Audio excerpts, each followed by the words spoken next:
After surviving the sticky chaos of the slime lagoon and narrowly escaping the suffocating, sparkling embrace of the gemstone sentinel vines in the crystal cavern, the blonde astronaut girl was starting to feel a mix of exhaustion, disbelief, and begrudging pride.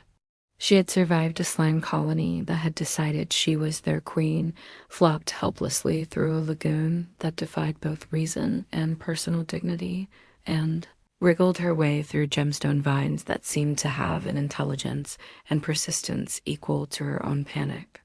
Hair still shimmering from residual crystal dust and skin glinting with alien chemicals that refused to wash off. She trudged forward through the alien landscape, boots crunching over glittering rocks and soil.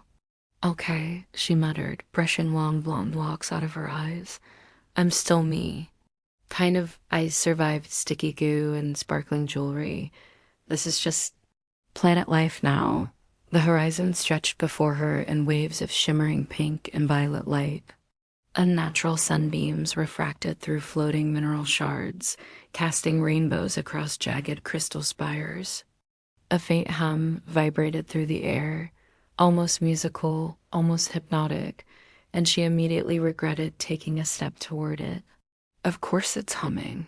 Why wouldn't it hum? What did I do to deserve this? Her visor fogged slightly as she breathed nervously, the high-pitched squeak of her voice betraying her panic despite her best attempts to remain calm. She adjusted her suit, tugged on her gloves, and reminded herself that she had survived worse. Somehow. Cautiously, she stepped into a cavernous area, the ceiling looming high above with hanging stalactites made of translucent crystalline material. It looked deceptively peaceful until a soft flutter echoed through the tunnel. She froze. Her suit sensors chirped faint warnings. Something moved above her, a shadow flickered across the walls. She squinted, trying to discern the shape in the dim, refracted light. Okay, maybe it's winged, or you could just a weird crystal reflection.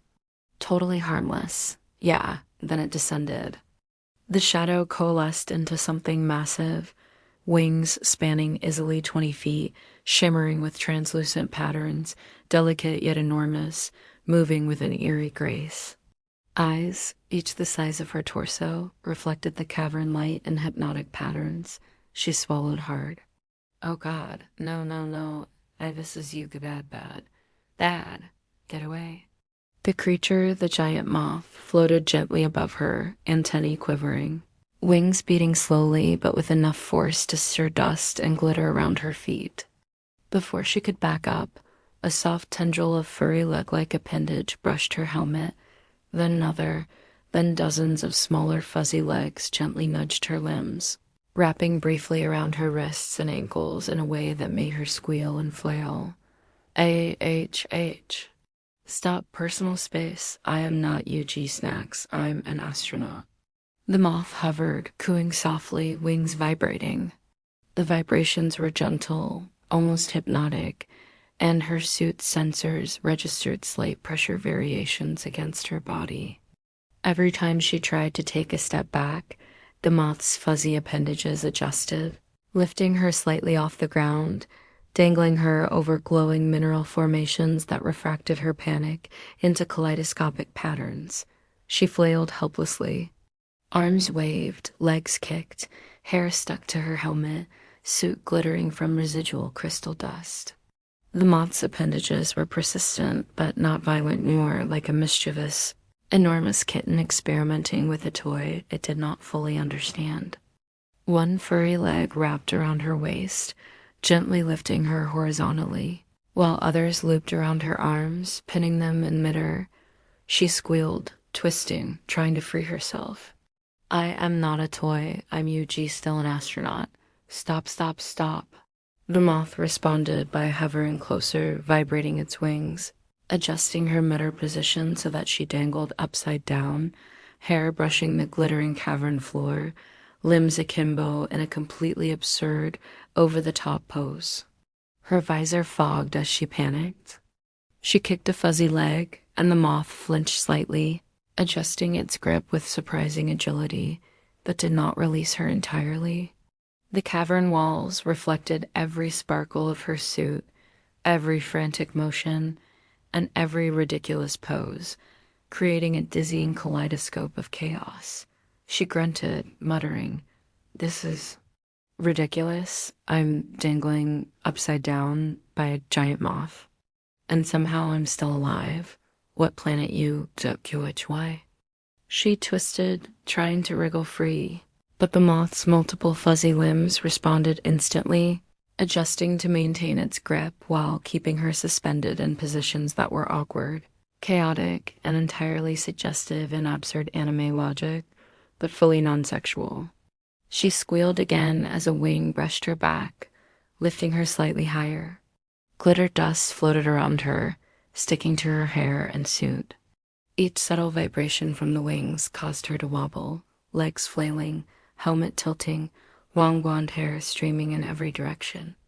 She muttered, "I can't move, this is absurd." "NGG Sparkly."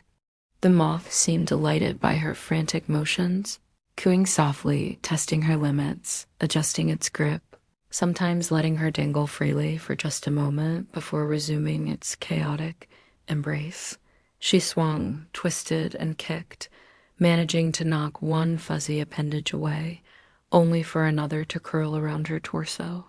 She flailed dramatically, bouncing slightly on a floating crystal ledge, slipping and sliding while the moth hovered, adjusting its multiple fuzzy legs like a puppet master of absurdity. She landed on her knees, slick with crystal dust, gasping and muttering to herself, "I survived slimes. I survived gemstone vines, now this, and I am still standing." Kind of desperate, she glanced around the cavern for anything to use as leverage. A crystal stalagmite loomed nearby. With a combination of panic-driven determination and sheer luck, she grabbed it, attempting to pull herself out of the moth's grip.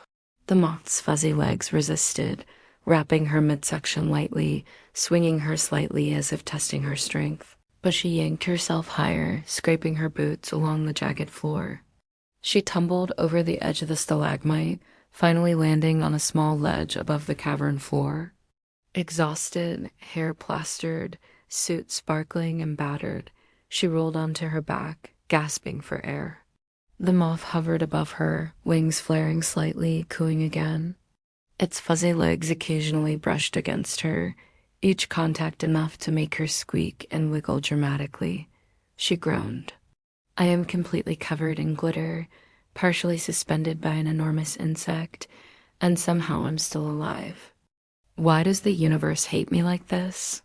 Her visor fogged, her hair stuck in every direction, her suit smeared with alien residue from vines, slime, and crystals, yet somehow she maintained an air of absurd dignity in the midst of utter chaos.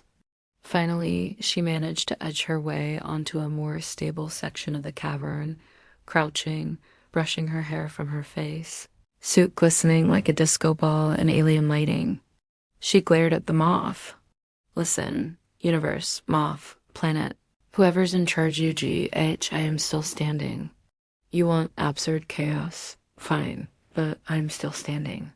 And I will survive." The moth cooed softly, seemingly acknowledging her declaration before floating back, slightly still hovering, still immense wings beating slowly, as if it had no intention of letting her forget just how small and ridiculous she was.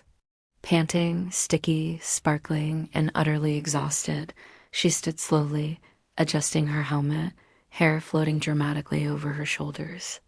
She glanced down the cavern, glitter and crystals catching every stray glint of light. Somewhere deep in her mind, she knew the planet would keep throwing absurd, impossible challenges at her, each one more ridiculous than the last. But she had survived the slime lagoon. She had survived the gemstone sentinel vines. Now she had survived the giant moth. Somehow she was still standing. Still blonde, still sparkly, still entirely flustered, and somehow absurdly heroic.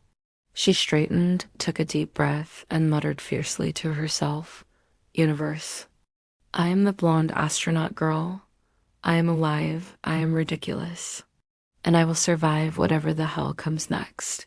And with that, She stepped forward into the glittering twilight, ready for the next absurd trial this estrogenic, chaotic planet had in store. Her long blonde hair floating dramatically behind her, suit still gleaming with the residues of a galaxy that refused to let her be anything less than spectacularly flustered.